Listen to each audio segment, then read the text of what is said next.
কুষ্টিয়া সদরে পণ্যবাহী ট্রাক চাপায় মোহাম্মদ আলী নামে মসজিদের এক ইমাম নিহত হয়েছেন। ভোরে কুষ্টিয়া চুয়াডাঙ্গা আঞ্চলিক সড়কের নওদাপাড়া এলাকায় এই দুর্ঘটনা ঘটে। বান্ডেল থাকলে প্রতি সেনমানিতে টাকা বাঁচবে। বিকাশ সেনমানি বান্ডেল কিনে জিতুন প্রতি লেনদেনে। পুলিশ জানে ফজরের নামাজ শেষে বাড়ি ফিরছিলেন মোহাম্মদ আলী। এ সময় একটি ট্রাক চাপা দিলে ঘটনাস্থলে মারা যান তিনি। এ সময় স্থানীয়রা ধাওয়া করে ট্রাক চালক রাজা মিয়া ও তার সহকারী মাসুদ রানাকে আটক করে পুলিশে দেয়।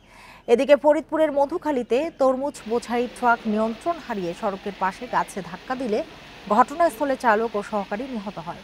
মঙ্গলবার রাতে ঢাকা খুলনা মহাসড়কের মধুখালী উপজেলার ঘোপঘাট এলাকায় এ দুর্ঘটনা ঘটে। পরে ফায়ার সার্ভিসের কর্মীরা এসে 2 ঘন্টা চেষ্টায় মরদেহ উদ্ধার করে।